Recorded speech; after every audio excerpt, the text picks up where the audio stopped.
picking the wrong tree for your tree stand can have devastating results, and ultimately, it can end up costing you a buck. Keep watching this video, and I'm going to show you a great process for picking the right tree every time you hang a stand. Let's get after it. My name is Matt, and I live for moments like these. Guys, I killed the biggest buck of my life this morning. I'm far from an expert, but using persistence and a little bit of luck, I'm able to make some pretty cool things happen. I do my best to capture the entire harvest, the kill, the prep, and my favorite part, the meal. Because to me, it's more than a hunt. It's man versus deer. I can't begin to tell you how happy I am with this deer. What's up, guys? My name is Matt, and this is Man vs. Deer.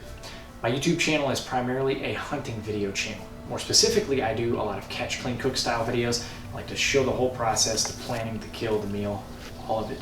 If that's something that you're into, I would highly recommend smacking that subscribe button, and don't forget to turn notifications on so you don't miss any videos when I post them. So a few years ago, I had seen a really nice buck on opening day. Wasn't able to seal the deal that night, so I began stage hunting closer and closer to his bedding area every night.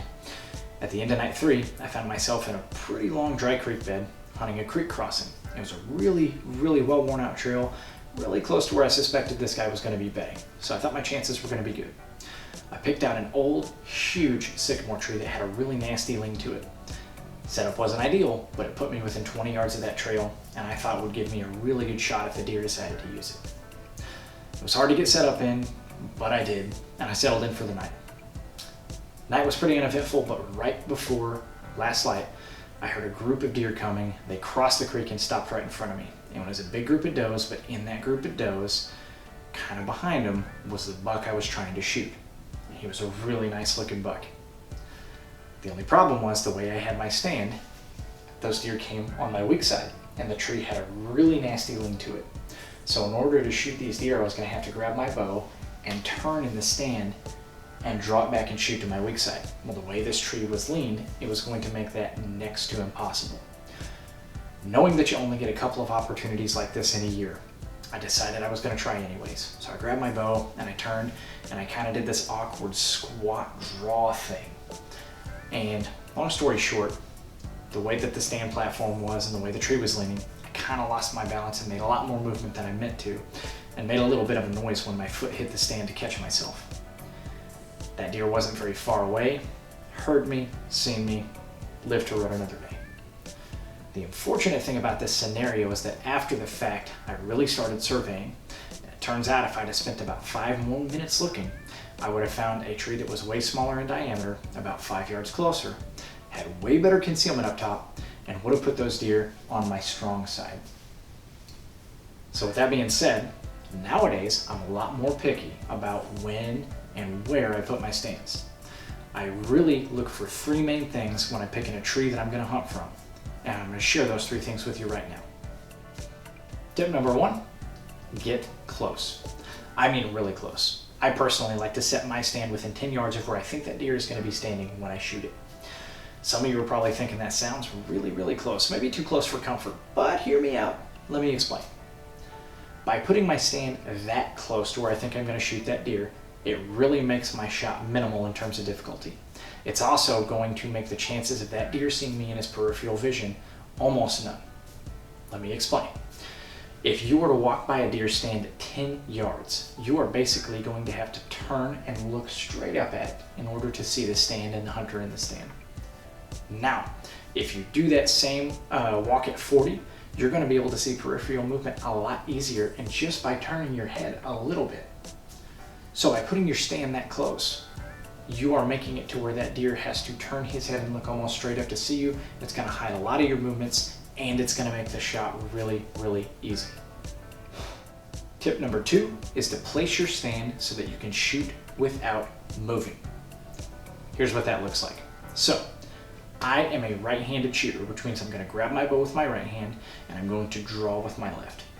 That makes my left side my strong side. Why? Because I can grab my bow, draw back, and shoot with very minimal movement. If I were to try to shoot to my right side, I have to grab my bow, I have to stand up, I have to turn, and then I have to draw back.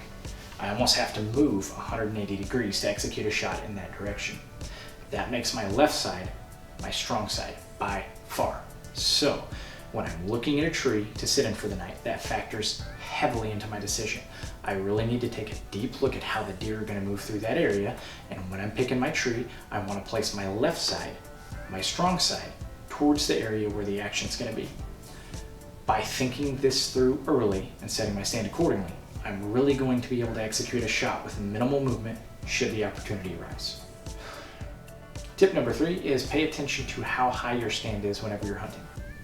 This is something you should always be conscious of. Sometimes I'm at 10 feet, sometimes I'm at 30. It is completely situational, and it just depends on how thick the foliage is and how high or low the canopy is in the timber that I'm hunting. If you get too high into the canopy, branches can come out below you and above you and not only block shot opportunities, but it can just make it hard for you to draw your bow back. If you're too low in the tree, it can make it to where a deer is going to skyline you or see your movement super easy. My sweet spot is usually just under the canopy. I'm in a spot where if a deer looks up, I'm going to kind of blend into the rest of the canopy, but I'm also high enough I can get away with a little bit of peripheral movement and no branches are going to be blocking my shots, or if there are, it's very minimal. In a late season scenario, typically I'm getting as high as I can. In an early season scenario where there's a lot of foliage and I can get away with it, I find that less is more, and a lot of times I'm only hunting at about 10 feet. Whatever your situation is, just be conscious of that and make sure it weighs heavily into your decision on where you're placing your tree stand and in what tree. Well guys, that is my 3 tips for you mobile hunters out there. Next time you're in the woods, make sure you take an extra 5 minutes and evaluate where you think those deer are going to come out. Once you find that, put your strong side towards the action and heavily consider where your stand needs to be at in the tree. I promise you, if you do those 3 things, your shot opportunities, your deer sightings, both of those things will go up. Well guys, that brings us to the end of this video. I want to thank you guys for watching a man versus deer video, and if you like hunting videos, specifically catch, clean, cook style hunting videos, make sure you smack that subscribe button and turn on notifications.